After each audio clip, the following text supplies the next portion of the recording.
Can you hear me okay? Yeah. Microphone picking up? They wanted to put a microphone set on me, and I just don't like all that junk all over my head, so it distracts me too much. So thank you all for being here. Cheap but not tacky. You know, that's a motto we had for a long time. How many of you have heard the phrase, to those who have been rewarded much, much is required? Mm-hmm. You know it? Yeah. How many of you believe it? I do. I do too. And I tell you that phrase because it is the single motivator for me every day. I want to talk to you about some of the early history of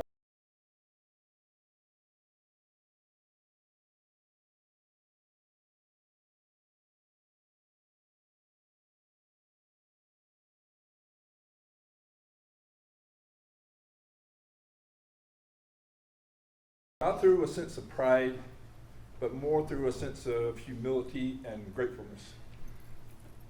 How a bunch of misfits from Timminsville, South Carolina, and I'm calling y'all misfits, I'm right there with you, could put together an organization when the entire world was telling us it couldn't be done. And I don't want you to see the foundation built through precise execution. I want you to see the foundation built through grit and resilience and perseverance and mostly conviction. Because those are two different things, they're two different mindsets, and we didn't have the execution capability to do what we did. So I'm going to go back a little further than just the beginning of the company. I'm going to kind of talk to you a little bit about my life and how my life kind of teed up, and why I believe, by the way, that divine intervention plays an important role in why we're here today. And I'm sorry that if you don't believe in a higher being, I'm not going to preach you a sermon today, but I believe every day what we've accomplished could not have been accomplished had God not had his hand on what we've done. Amen. And you're going to see why I believe that when I kind of tell you all the things that have happened to us over the couple of years that we were getting open. So 1980, how many of you were not even born in 1980? quite a few. In 1980, I was a lost soul. Dropped out of college, did not know what I wanted to do, bounced around from job to job, and decided I wanted to join the Air Force. In fact, my father insisted I join the Air Force. And I would not have made a good private in the Air Force, I can assure you. So I go through the process, the journey. I'm standing there with my hand up, being sworn in, like minutes from being a private in the Air Force. And the gentleman walks in and says, "There's Mr. Saunders in here. Stop the swearing process." And he said, "Mr. Saunders, we've got an issue with your medical exam. Can you follow me?" I had a liver problem, something I was born with, something that's never affected my health. I still have it, but it kept me out of the Air Force. Do you think that was divine intervention? What are the chances that I got stopped in the middle of a swearing to not be an Air Force buck private and not be standing here in front of you today? So I came back, didn't know what I wanted to do. A friend of mine says, "There's a job opening at a finance company I work for. Why don't you come try it? See if you like it. Maybe just figure out what you want to do, but come work. It'll be a job. You'll have fun. We'll enjoy the journey together." So a guy named Phil Hutchison hired me at Trans-South Finance. It's not banking, but kind of similar. We extended credit to credit-challenged people. And Phil Hutchison, who's passed away now, was one of our very first clients that opened his account with us when we opened the bank. And only a month or two into that job, he came to me and said, "You know, Saunders, you seem to have some kind of aptitude for this business." He said, I'm sending a manager from the up part of the country. This was a national franchise, to Charleston. And he's really an incredible leader and an incredible mentor. And I'd really like you to study on him for a while, because I think there's something special about what you can do. So he sent me to work with a guy named Bob Bridges. And Bob invested in me like I was his own son for years.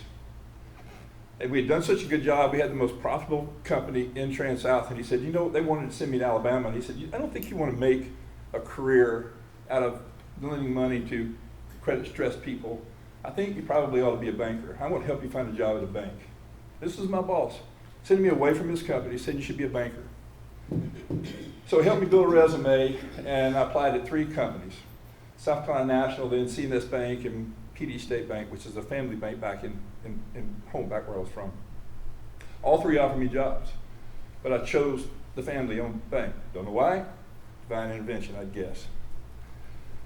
So Mr. Scarborough and his son and his family took a punk kid with no background, a little bit of a background in the finance business by then, and let me spend 17 years working every job in the banking industry.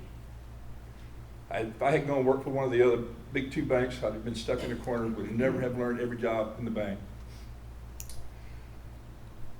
I got offered multiple times, 2 and 3 times my salary to go work for competitor banks and didn't. And I can only say that for whatever reason, God had his hand on my decisions. And one day the family decided they needed to sell the bank. And this table here, all got together and said, you know what, this new company's not really what we want. And frankly, though, there were lots of things about the big company that was pretty good. Paul and I both, in the first year, had made it to number 2 and number 4 most profitable bankers in that entire banking system. 2,500 bankers competing for those slots. So it's not like we quit emotionally. We didn't disengage, but we quickly learned that the way they wanted to treat customers, the way they wanted to treat employees was just different than ours. And we decided that we needed to do our own thing. So Paul and I packaged ourselves up and started to promote ourselves amongst the other community banks in the area. Moved to Florence and let us kind of run your operations for you. And we almost decided to go work for one of them, and then Dale Porter went to Paul and said, you know what, we probably should think about starting our own bank. Now, that really is a foolish step, to be honest with you. Because we had no experience on starting a bank, and we knew what banking was about. Starting a bank was quite an interesting concept. In 1998, when we started forming this bank, there were 800 banks that opened in that 2-year period in the country. There've been like 10 since 2008. The most perfect time in the history of banking to open up a brand new bank, and my brother and our partner was saying we should probably start a bank. Is that divine intervention?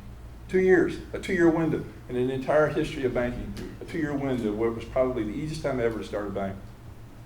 But anyway, they came to me and said, let's start a bank. And I said, 0 chance, not going to do it. Paul said, well, look, if I can get us an audience with a gentleman who started other banks, would you at least take the audience and let's hear what he's got to say? I said, sure, I'd be happy to do that. I don't know if you ever heard of Edgin and Burrs and Chapin, a big real estate developer out of Myrtle Beach. He started 2 banks prior to.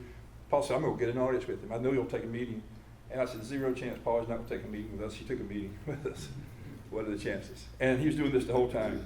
Like, who are these punk kids trying to bother me about trying to start a bank? In 30 minutes, he said, you know what? Y'all probably should do this. Not only should you do that, I'm going to help you raise capital at the beach. And here's a lawyer, and here's an accountant. Here's this, and here's that. Here are the things you need to do to get your bank started. So we kind of came back and said, maybe we should probably start. Can he introduced us to the Governor McNair in his office. Yeah, it is. McNair Law Firm was our first law firm. So here we were on a journey to start a bank. So what comes next? My commitment, a commitment from my family. Now I won't let Paul speak to his commitment from his family or the rest of the group, but I had to go to my wife. We'd just been married 2 years, and I was making more money with this new company than I'd ever made in my entire career. We just built this big house on a lake in Florence, a big mortgage.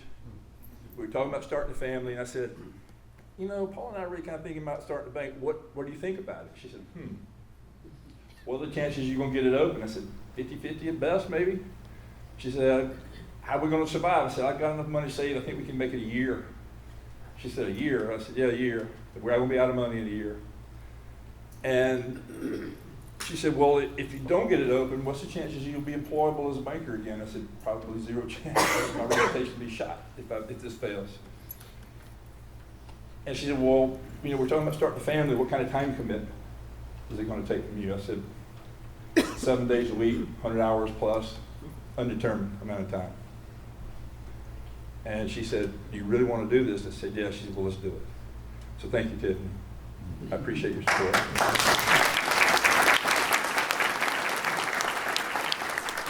She's never complained one time.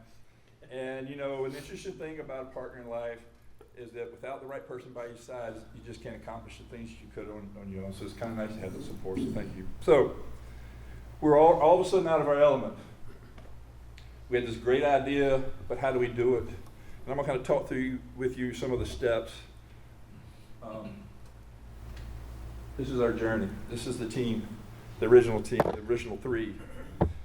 So the first thing we had to do was put a business plan together. You know, the great thing about business plans is that you can put this Excel spreadsheet. I'm not sure it was Excel back in that day. I'm not sure what software it was. Lotus, that's right. But you know, you can put 1 + 1 = 2, and you can put 1,000 + 1,000 = 2,000. You can put whatever numbers you want in a spreadsheet, and you make it say whatever you want it to say. So we sat around and said, what do you think we can do business-wise? So we put all these nice numbers in a business plan and said, yeah, we can do this. And in the back of my mind, I was saying, is the market really going to support what we're talking about? Those are pretty big numbers. I mean, these were huge numbers. We were out of the game, and you know, getting back in the game and getting people to support that seemed like a big undertaking. And then putting the team together. And I don't know if you noticed some of the pictures when you came in. I think the one's sitting right by the front door there. There's a picture of my house. That was our first office. We worked in a bedroom over my garage in my first home. And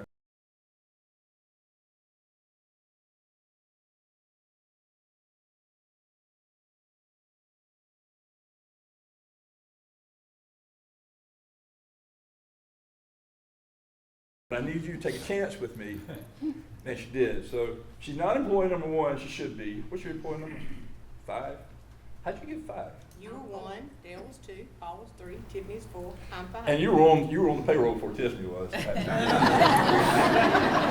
we didn't have any savings. I had to work at the other bank still. You did. Yeah, she was working for our company too. I was paying the bills. Good. But to ask people to join our vision and our journey with no promise of a job, no promise of a paycheck, no promise of a future, but only the promise of hard work. It's a pretty tough thing for me to do, and it's a pretty big thing for them to take on, so thank you all for that as well. And then the corporate hierarchy. Who's in charge? What do you do? How do you structure it? I never aspired to be CEO. I don't think I'd have made a great private. I've got lots of opinions, but I never really postured for a CEO job. It wasn't one of my things, maybe just because it was never in my face, never thought about it.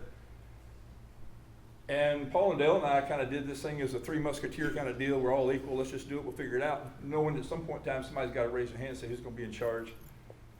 And Paul and I went to a Rotary meeting one night. It's kind of a big deal. And somebody in the room said, the Saunders brothers are here, and I think they're starting a bank. Y'all want to come up and talk about your new venture? I said, yeah, go, Paul. I mean, neither one of us knew how to speak in public. And Paul said, I am not going up there. I said, if you're going to make me go, I'm going to be in charge. He said, you can have that job. I don't want it. So that's how I became the CEO of a bank. I know it's not sexy, but it is what it is. And then building a brand. You know, you're trying to put all this stuff together. I can't tell you the thousands of moving parts. How do you create a name? How do you create a logo? How do you create a message for the world to participate in what we were doing? And then building a board. I got 2 of our board members here, John Jabez and Dale. Y'all stand up. 25 years.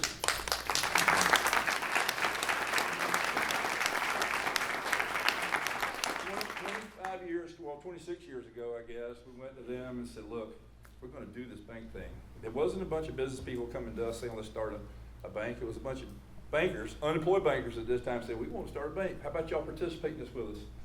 Put your own money up, help us raise money from people you know, and be on this board, take all this risk, and be a part of this journey. Well, that's a pretty big ask as well. And we were able to do that, so thank you both for your journey with us. And then dealing with the regulators. Now, for those of you who deal with regulators today, you understand that they're probably not always the most friendly of people. But thank goodness, in 1998, 1999, if you had a banker in your resume, you could raise a little bit of capital, they probably were going to let you open up a bank. So, problem is that when they came in and they were doing their investigation with us, Paul, I don't know if you may remember this or not, they came back to me and said, we got a problem. Of course, I expected there to be a problem. Every business leader we've talked to in Florence, South Carolina says they don't need another bank in Florence. And we're concerned about that. I said, well, I would argue that to be not be the case. Are you going to deny the application? I said, no, we think we're going to approve the application, but typically $5 million is what we require for capital, but we're going to make y'all do $7 million. So that's because we think your journey to get open is going to be a bit longer, so you got to raise $7 million. Perfect. We'll do $7 million. That's fine. Let's just do that. So as we began putting together the process, there was a bank over in Hartsville, South Carolina that was on that. They'd been about a year in the process of trying to get open, and they had to raise $5 million to get open. And Paul and I, Dale and Marinelle, Ruben, and I guess you were with us at that time too. We started that whole process, and Pam, you were there, and we were all kind of figuring, okay, how are we going to go raise $7 million from people? We don't know people with $7 million just going to give it to us. And there was this company, Lee Bradley owned the company, Community Bank Capital Partners, and Sean Dalton. Sean was 20 at the time, maybe? 20. And they were helping our friend over in Hartsville raise this capital. They'd been doing it for a year. So I called this Lee up and I said, we don't know what we're doing, and I know you're doing it for these guys. You think you could come help us? He said, let me come over. We're about to finish up this deal. I'll come over and we'll talk. So he came over and he said, look, he said, the guys over in Hartsville think you got zero chance of opening up your bank. The community had already told the regulators they thought there was zero chance we were going to get open. He said, I'm really concerned about the reputation of my business if I partner with you on this. He said, so I'm going to have to charge you 10% more to help you raise the equity to get the startup going. I said, okay, I needed help. Fine, we'll pay you 10% more. While we were getting prepped for that, our old boss's son came in. And he set us all in a room. Y'all might not remember this. And I said, I got a message for you. I know how ambitious Saunders is. He's going to think y'all can raise this capital in 60 days, but it's a 2-year process. You cannot do it any sooner than 2 years. It's just impossible to do. And he left. And I said, guys, y'all know what the new benchmark is. What do you think the benchmark was? 60 days. No, 59. How many days did we get it raised in? 59 days. So on that journey, when he told me that, I said, we're going to do this in less than 6 days. I went back to the Community Bank Capital and I said, I'm going to pay 90% of what you paid the guys, you charged the guys in Hartsville if we do it in less than 60 days. He said, I'll take that bet, sure. We paid him 90% less. Raised $7.2 million in 59 days. Paul and I, Kelly Arbor was one of our first investors. He was quickly ready to participate. Paul and I had to go to some people we had no idea about them, but they had no idea about us, and asked them to write some pretty big checks, and the community was very receptive. So all of these people that were telling us it can't be done, the regulators saying it can't be done, a competition saying it can't be done, when people put $7.2 million on the line in 59 days, then I think they made a statement that we had a renewed sense of confidence about what we were going to do. So then we went down this journey, okay, let's build products. You got to have products to sell in a bank, checking account, savings account, money markets, loan products, all kinds of stuff. Just thinking about what you have to sell in the bank from scratch. You're not walking into a bank that already has it. You got to build it from scratch. Like, what do we call it? What do we brand it? What do we name it? Then we got to go find a technology partner to help us put it all together.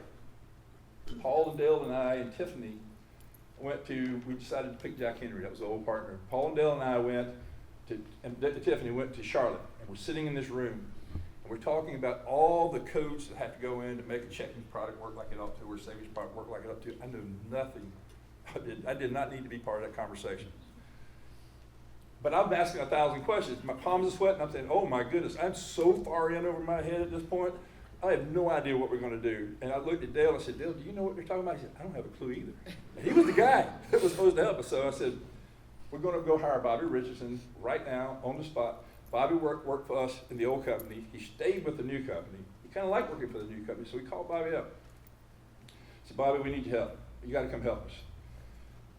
Well, Captain, that's what he said. Well, Captain. And he ate, honey buns and coffee. And he's a big old boy, but he was good. He was good at what he did. And he said, well, Captain, he said, I don't need a pay raise. I'm pretty happy where I'm at. But I live kind of far out in the country, but if y'all give me 2 nights in a hotel, I'll come do this for you. So we said, you got it. But it's a budget. We got to get you on a budget. Cheap and not tacky. We put him up in the Econo Lodge. It's no lie. I don't know, maybe we're 3 or 4 months into the deal. Bobby didn't show up to work one day. Remember this? Oh my God. Somebody got to go find out what's going on with Bobby. We thought maybe he had gotten mugged during the night. They tied him up, locked him in his room, took all his money, and he laid in the tub, and he didn't get hurt. But he said, y'all gonna need to give me a better hotel buddy.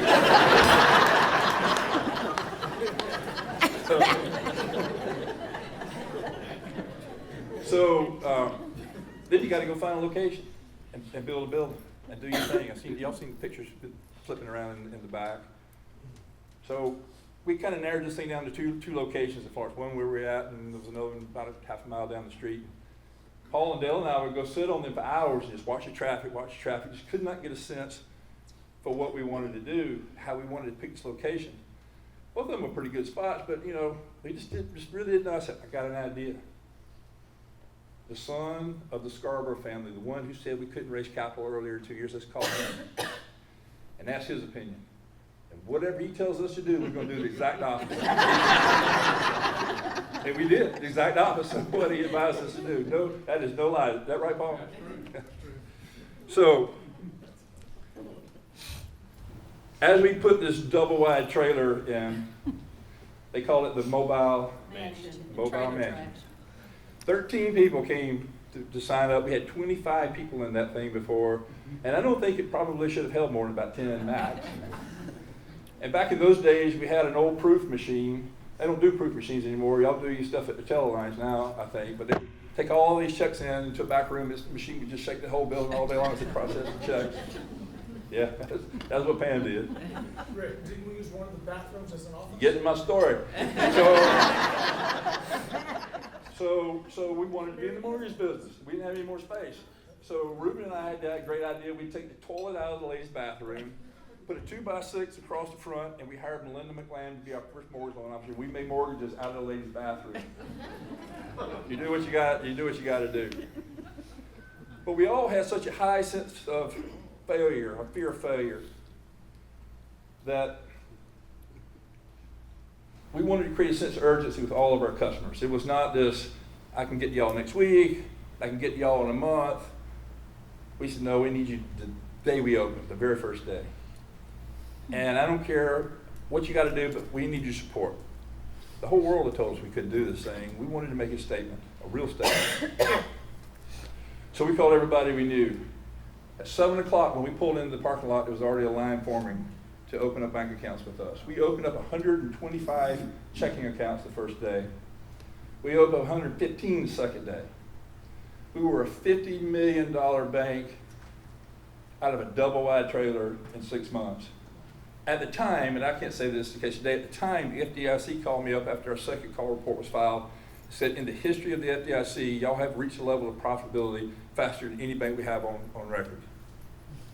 So what a bunch of misfits from Timminsville, South Carolina said couldn't be done, we were crushing it.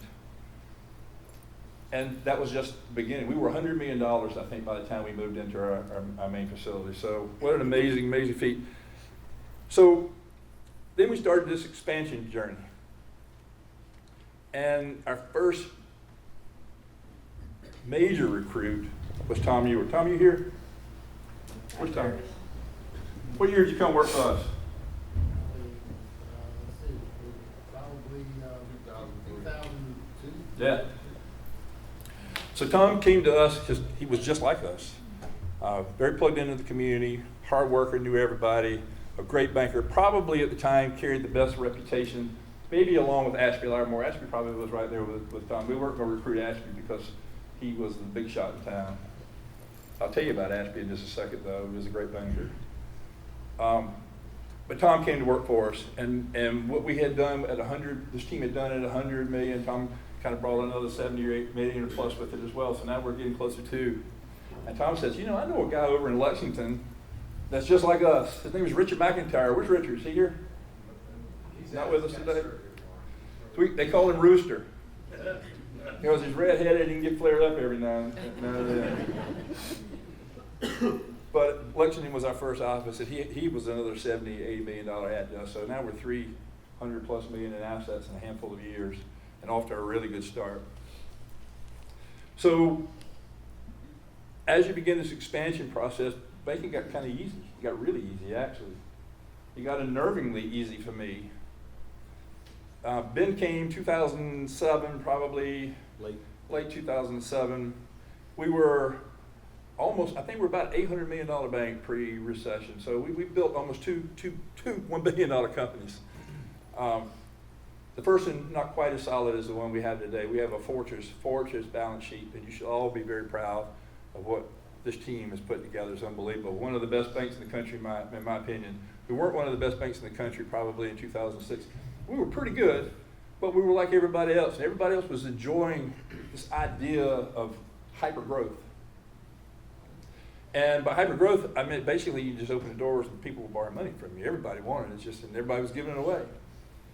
And for whatever reason, I started getting a sense that something wasn't right, something didn't smell right, something didn't feel right. The regulators were asking odd questions. They weren't pounding us or anything, just asking weird questions. Our auditors were asking weird questions. Our guy in Charleston at the time wanted to do $1 million home equity loans in Hilton Head, Beaufort. And people were doing them, and we weren't doing them, but I said, something's not right. That doesn't make sense. Banking shouldn't be this way. So a friend of mine who was the CEO of a bank in Myrtle Beach at the time was about to go through a bank exam, and I called him up and I said, this is why I think divine intervention. I said, can I come sit in on your bank exam? This was early 2007. And he said, yeah. He said, I don't know why you would want to do that, but sure, come on. So I said, I'm going to come I told my team, I said, I'm going to spend a week with this guy in Myrtle Beach. I want to watch what the regulators are doing, what they're saying, what they're asking. And when they finished with him, I said, you're in trouble. He said, what? He said, how did you know? He said, this is a great exam. They gave him a thumbs up exam. I said, you're in trouble. Your company's in trouble. I said, you need to button down the hatches real fast. I said, there's a tidal wave coming, there's a monsoon coming, this is going to be bad. So I came back, I told all my guys, I said, stop real estate lending. We're overexposed. I think we were about 370, 80% of capital at the time. We're what are we now, 200? 200. It's a different kind of company today. I said, we need to start shrinking our balance sheet. We're $800 million. I said, I'd like this balance sheet to be less than $500 million to protect this capital by the end of the year. My board thought maybe I'd lost my mind. My team thought I had lost my mind. I thought probably I had lost my mind. And we shut it down. We completely shut it down. And we started shrinking the balance sheet. And then, as you know, in 2007, the financial markets crashed. Real estate markets crashed. By 2008, it was a cyclone of bank failures. And guess who the first bank in the state was to fail? My friend in Myrtle Beach.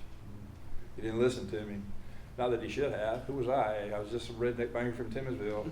But my opinion is God had his hand on me making decisions that I was not qualified to make, and gave me enough intuition to pick up on something that didn't feel right in the marketplace, and a team of people and a board supported my decision to begin that journey backwards the other way when economics of it made zero sense.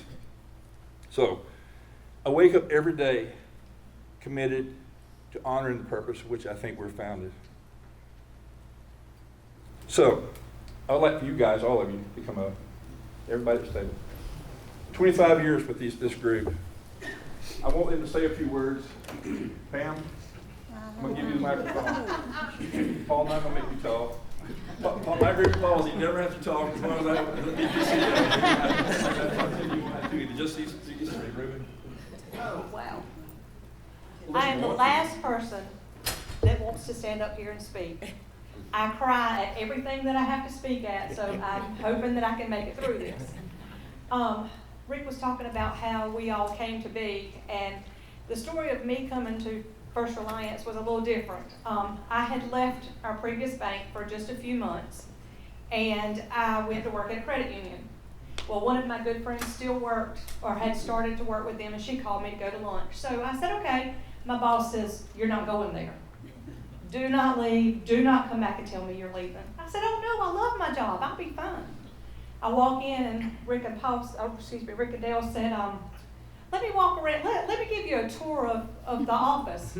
And we're in a mobile unit. I mean, what is there to tour? So they walked me around by the bathrooms, through the back room, onto the teller line that has one door. They close the door, lock it, and lean up against it. And I'm like, what are they doing? Dale starts talking to me about a job position that they had open. And I said, oh no, I don't know how to do any of that. And he said, well, that's exactly what you're doing at the credit union. I said, well, I kind of like my job, so I go back to work. And I start thinking about it, and Rick said that God has a plan and God has his hands on things. Well, I had a disagreement with somebody at work that day and didn't like the outcome of it. So I called Dale and I said, I may be interested in that job. He said, well, you'll need to put in an application. I said, you just asked me if I wanted to come to work here and now you want an application? So I did, and 4 or 5 hours later, he calls me and he said, okay, he said, we talked about it and we want you to come to work. So 2 weeks later, I started. And I think I have had more deaths than anybody in the building except maybe Mary Neal. I went from the main office to Second Loop one time, and I told the manager at the time, I said, I won't be there long. He said, what do you mean? I said, I'm not unpacking my box. So I get there and I push my box under the thing, and the next day he calls me and he said, well, you're right. He said, they want you back at Palmetto Street. So I said, I'm staying here 2 weeks. It's quieter. I don't have a lot of people walking around me. I'm going to get caught up and I'll come back. And I have been back, and several deaths later, I'm still at Palmetto Street. Hope to be there until... We used to have a musical chair conversation all the time. Right. But But I love every minute of it. There's not anything. We've had a lot of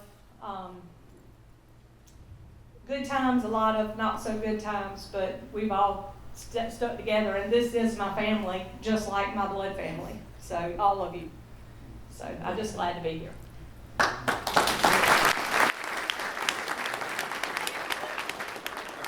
call Mary Neal my old pair of shoes.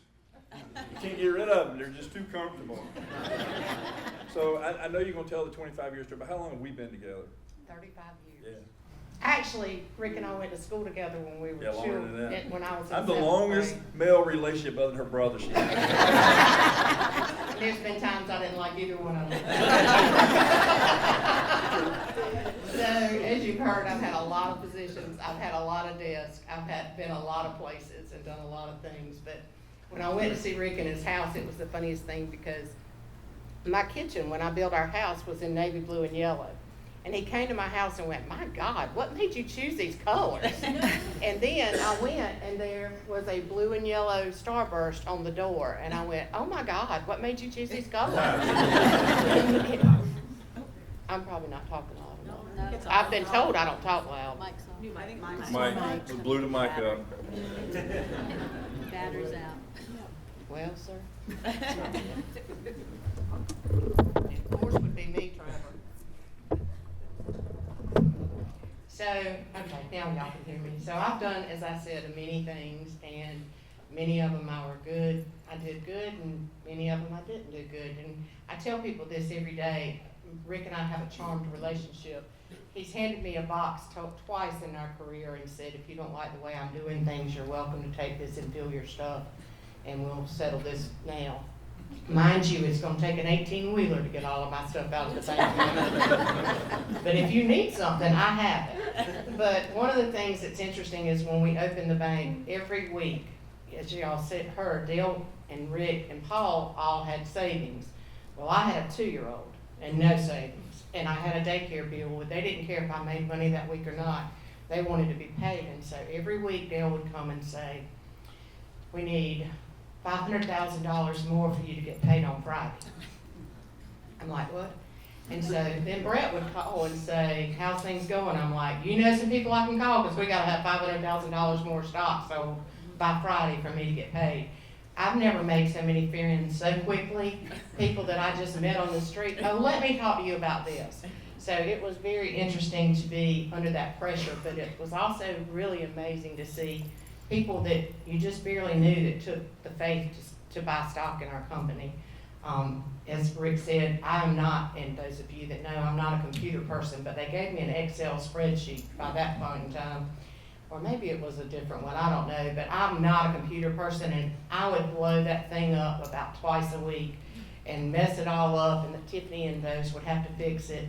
But we managed, and it's been a fun, amazing journey for the most part. And as he said, nobody could have done it better than what they've done. So I'm proud to be a part of it.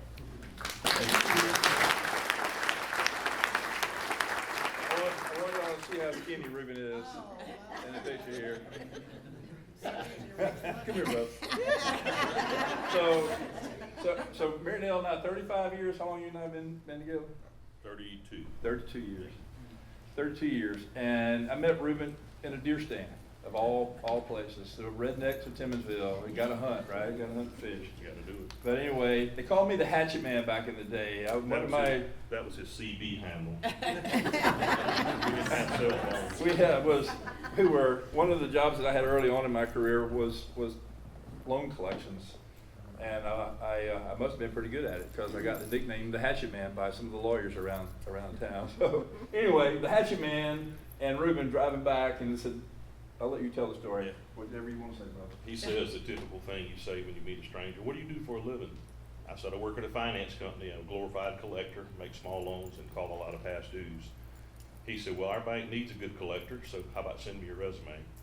So 6 months later, after interviewing with him and Dale and the son of the former bank, I got hired and thought I had won the lottery, sat down at a desk with computer and nice stuff compared to a finance company and dug in. I got the past dues down from 7% to below 2%, and Rounder Severance, bless his soul, bought me a bottle of Crown Royal and said, you my cousin. Started calling me Cousin Reuben. But one of the stories I want to tell you about the former bank that we worked for prior to leaving here. I'm employee number 12 because Rick strategically left me under the employment of someone else until he wanted to reach out and bring me over. So I was employee number 12, and Centura Bank reached out to me and said, hey, we've got a whole list of Paul and Dale and Rick's customers. We want you to go through it with us. We need a strategy to retain these folks. And I looked down the list and I said, respectfully, gentlemen, we would be better off to make a plan to go acquire new customers because these folks are leaving. And they did. And they left in droves. And talking about the 125 new accounts we opened, TK she would freak out because we wrote name, address, date of birth, and social numbers on legal pads. And we opened the accounts, called all the folks back in to sign everything, and then we worried about getting the paperwork where it needed to be. But I have been here longer than I've been alive. I'm 24 when I went to work with Rick. I'm 57 now. He's a lot older.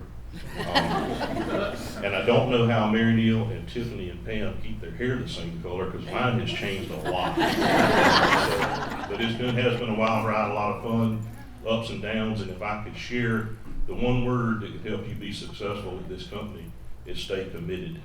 Because commitment means you put up with the good, bad, and the ugly, and you keep driving for the same goal. And that's what I've done all these years. Thank you. We opened the doors, we were closing between 10 to 15 loans a day? A day, yeah. Every day. And at the end of the week, we'd have about 60 loans that we hadn't written up, that was all loans in process. Oh, yeah. Right. LIP was like 2 weeks long. But every day we would carry between 10 and 15 checks down to that bank that bought us out. Yeah. And they Pay did off their loans. payoff loans every day, 10 to 15 checks per day. They did every day they'd call those customers and say, we'll drop the rate. The customer would say, no, it isn't about the rate. It's about dealing with these boys here. It's too little, too late. They were like, here they come again. And finally said we couldn't come in anymore, you remember? Yeah. I went, they said, you can't come in, I was like, okay. And Pay off. regarding my stature in this photo, there's a lot more of me to love. Tiffany, you said you wanted to say something. I just want to say something quick. It's been a privilege of mine. I'm actually guilty by association because I married well. You saw potential. I did see a lot of potential in Rick. We've actually been together. I've been together with Mary Neal longer than I've been together with Rick. That's easy. It's easy.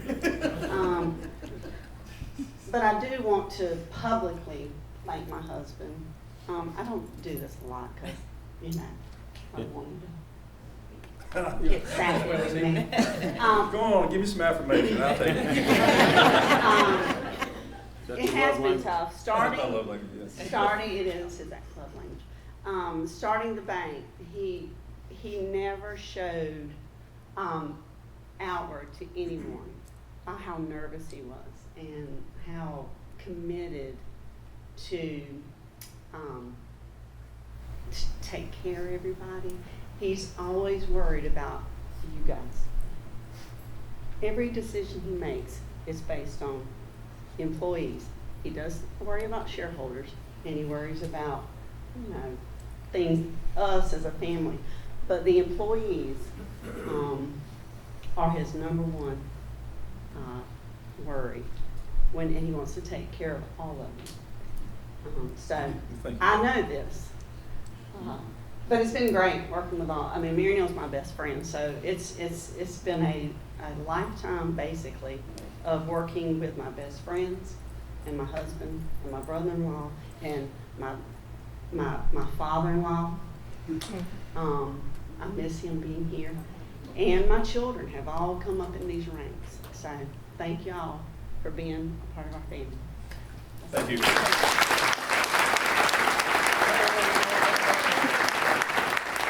have a small gift for the original team. Dr. Love and John, you can hand them out. Dr. Love is going to announce. I don't, Leslie, I don't know where we. I'm out of Melvin, I'm sorry. Then I got a couple more words I want to talk to you about before I finish up. Is that okay, Leslie? We're okay on time? Yep. That's all right. I've got a 30-minute speech here. We'll be here a little while.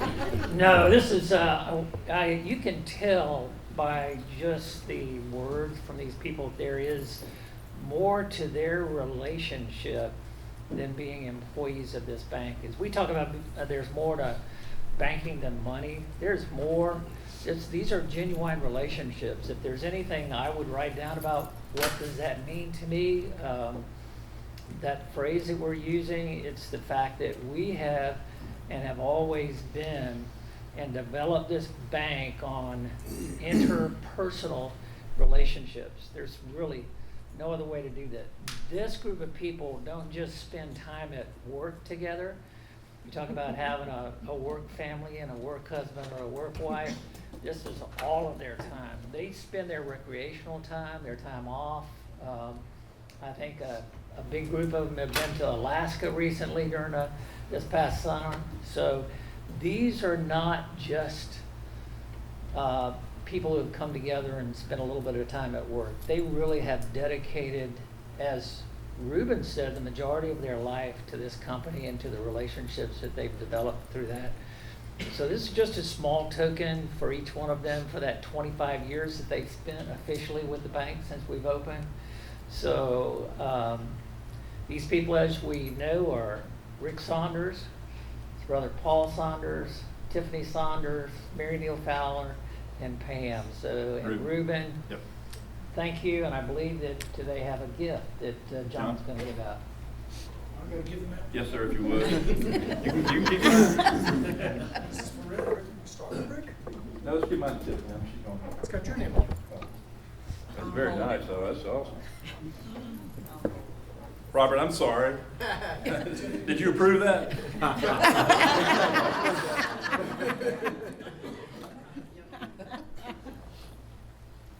We were cheap but not tacky.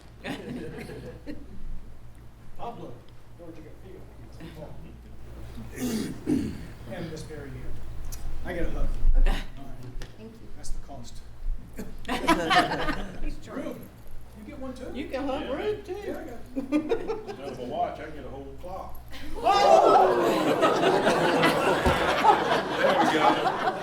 See y'all paying attention? Thank you, Deb. Thank you, John.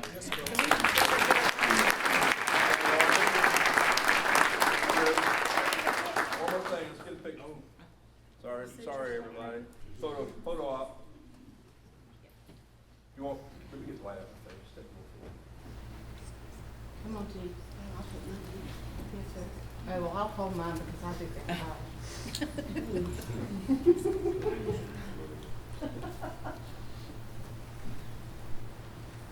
Good. Thank you. One more? Oh, pardon.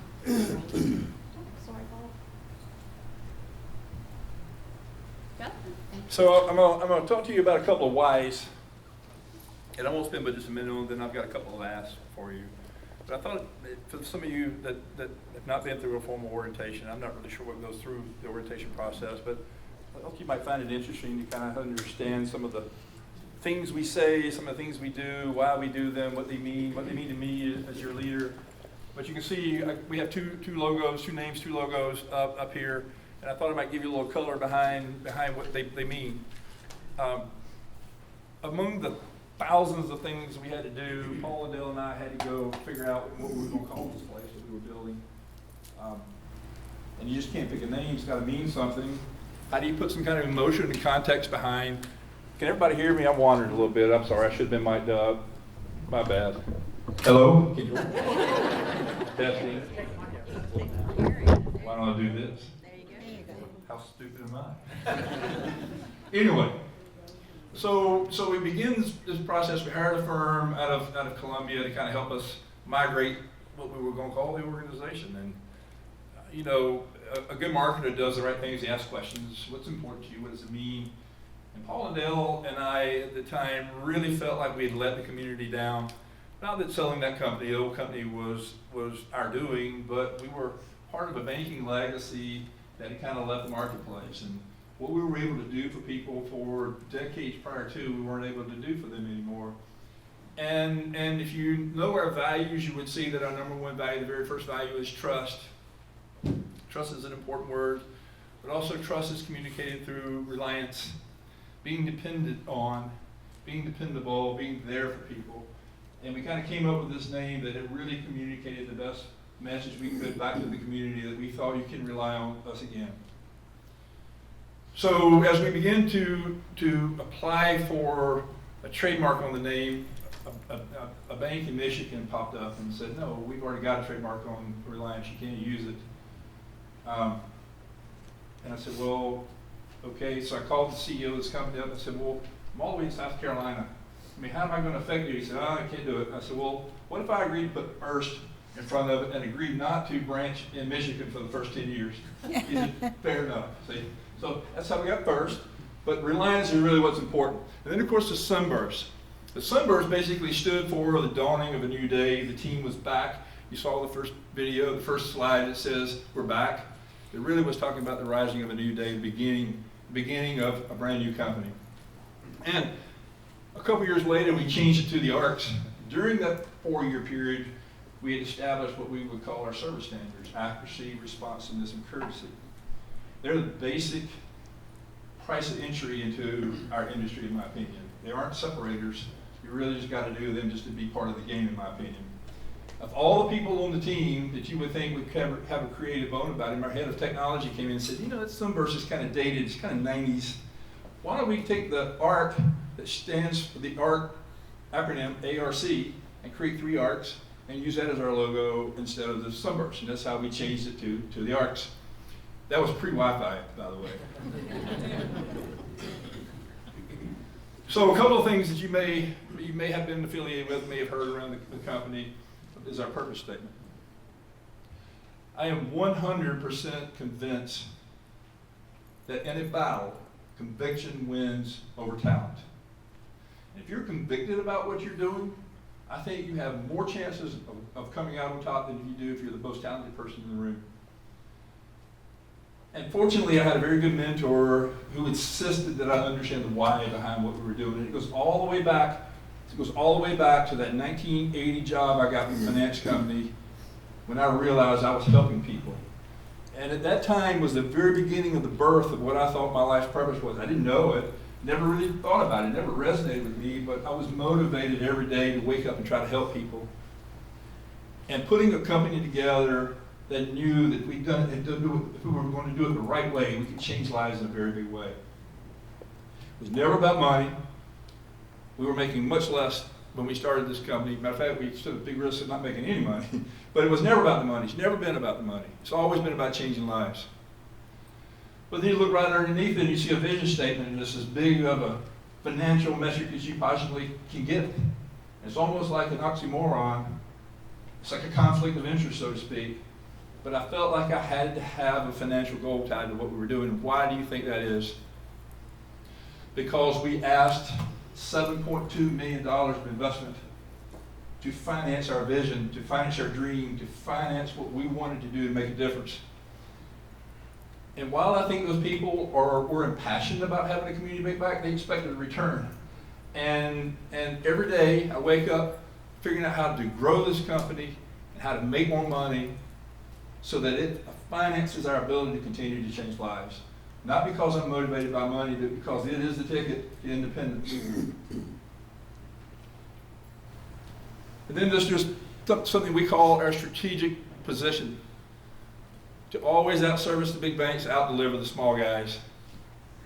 This has been with us from almost day one too, and I want you to understand the meaning behind that as you go to work every day. I believe that there's a place for big banks in our system. I'm not anti-big banks at all. As a matter of fact, I think they're important to what we do.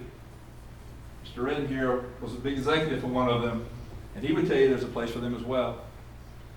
And they're hard to compete against, and most often I don't think we should compete against them day in and day out because there's a place that they hold in the system of banking and they should be there. But there's always a moment when a customer says, you know what, I need to find a banking home where my bank gets me. They understand me, they care about me, and I'm not a number in this big wheel that's going round and round and round. I want a banker that I can depend on. I'm going to go find a community bank, and when you put all the community banks up on the wall, we got to be the standout. We've got to have the best service, we've got to have the best locations, we've got to have the best brand, we've got to have the best staff, we've got to have the best technology, we've got to have the best freedom. We've got to have everything that when somebody says, I'm going to pick a community bank, we're a standout amongst the other community banks. Then, of course, there's this business credo, there's more to banking than money. You already heard me going back to that.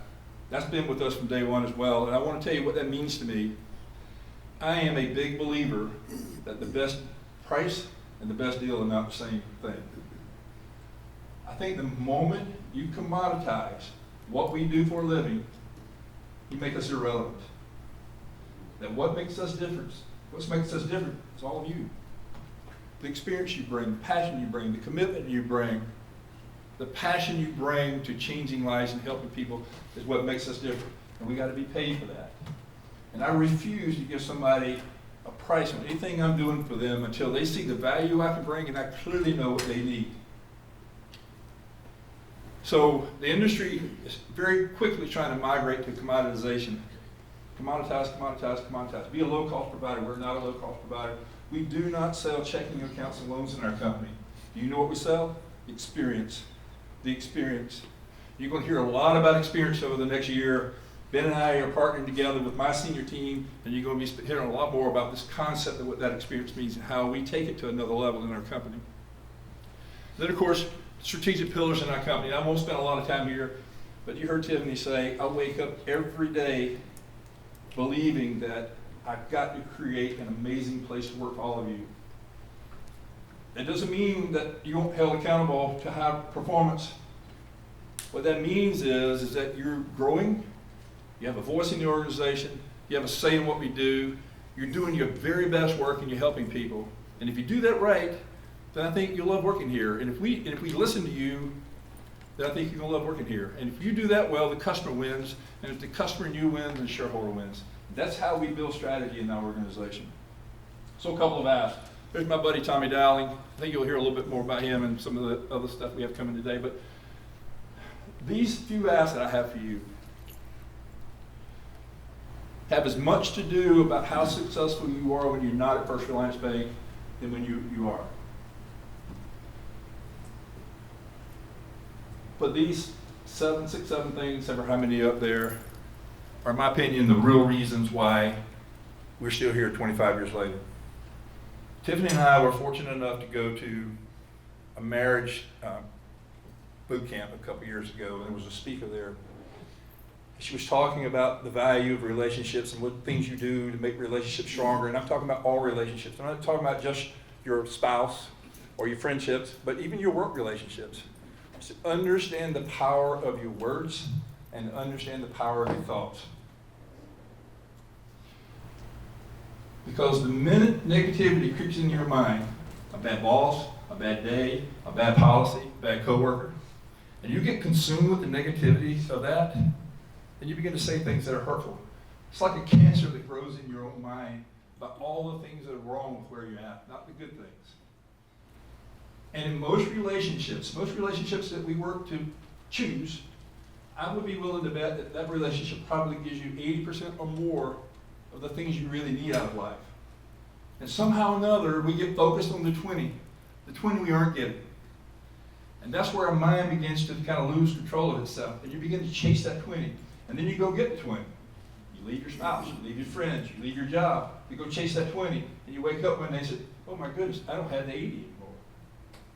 So just beware of your words, beware of your thoughts. Hold yourself accountable to results. And I'm talking about results for your personal health. I'm talking about results for your work here at First Reliance. I'm talking about all results. My son said the other day that Carolina lost to Alabama because the refs cheated. You're here. Here's the answer to my kids. Losers always have an excuse. Winners always find a way to win. It's the way it is. So be persistent. Show some grit. Be passionate. Persevere. Be resilient. All those things. In your personal relationships and in your work relationships. Never quit learning. Warren Buffett was giving a talk to some college students one day, and he asked a question which I thought was very enlightening. As a matter of fact, I wrote this down because it resonated with me. He said, if I could offer you the car of your choice, get any car you want, the car of your choice, what would it be? Somebody give me one. 93 Volvo station wagon. I would say a Ford before I'd say the Volvo. But John's got how many miles in your car? 685,000. Yeah. They should do a commercial. Volvo should do a commercial. Obviously, what would you do if I told you, yeah, but the only catch is it's the only car you're ever going to get in your entire life? What would you do with that car?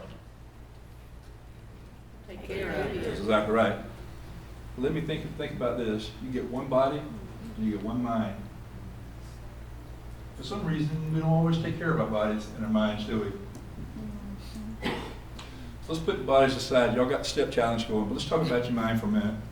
It's interesting how we get settled in a role in our company. We're in our relationships. And all of a sudden, we think we're smart enough. It's a dangerous thing to be the smartest person in the room. It's a very dangerous thing. Because the moment you're the smartest person in the room, you stop your ability to learn. And I would tell you that no matter where you're at in your career, if you want to be the CEO of a bank or you just want to be a teller the rest of your life, you never stop learning.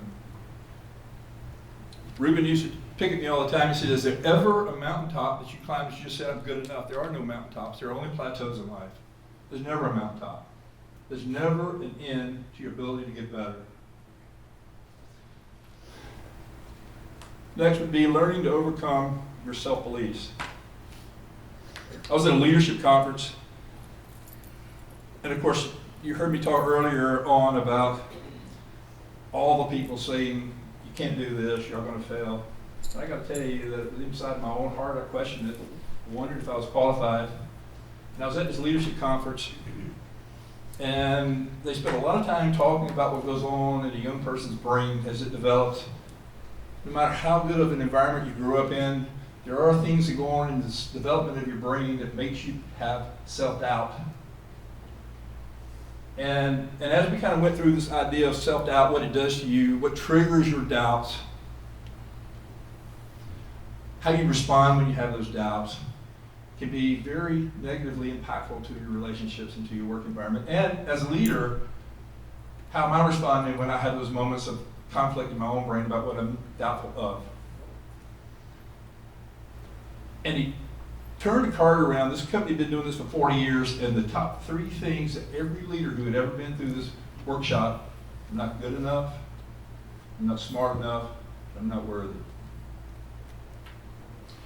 And what he said was the best leaders use the power of those doubts to charge the hill even harder and more prepared. But most people retreat to a corner and hide. And I would just tell you that I want you all to know that I am, sincerely, a college dropout kid, redneck Timothy banker, that's been able to do some pretty cool stuff because ultimately I believed I could, even when people said I couldn't. So no matter what you're passionate about today, no matter what moves you, whether it be the CEO of a bank or a better husband or a better wife or a better parent, just know that whatever those thoughts are in your brain that are creeping in, push them out, learn to overcome them, deal with them, recognize them, and then manage them in a much different way. Tell us how we can be better. I think we have a survey out now, just one question. I'm very interested in hearing from you about the things that work and don't work in our organization. I cannot do it if you don't tell me what I need to be better at. Be responsive when Leslie sends out these surveys. We're going to do a couple a year, right, Leslie? So be responsive. I need to hear from you. I want to hear from you. Then lastly, never quit changing lives. That's why we exist.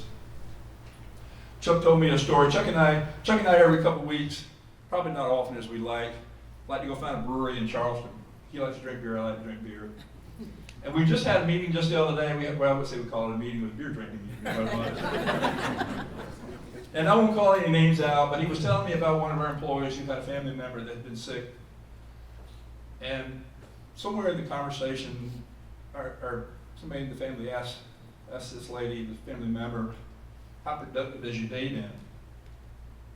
She says, not productive at all. And this is where you've done all these things. She said, no, I measure the productivity of my day by how many people I help. I thought, wow, what an amazing way to live your life. If we all could wake up every day and passionate about the idea of helping people, simply helping people. That's what we do. We change lives for a living. We have the power to change lives in a very big way. Do your job as best you can and people's lives will be changed. Let's go do this 25 more years. So thank you all. Thank you all for allowing me to talk.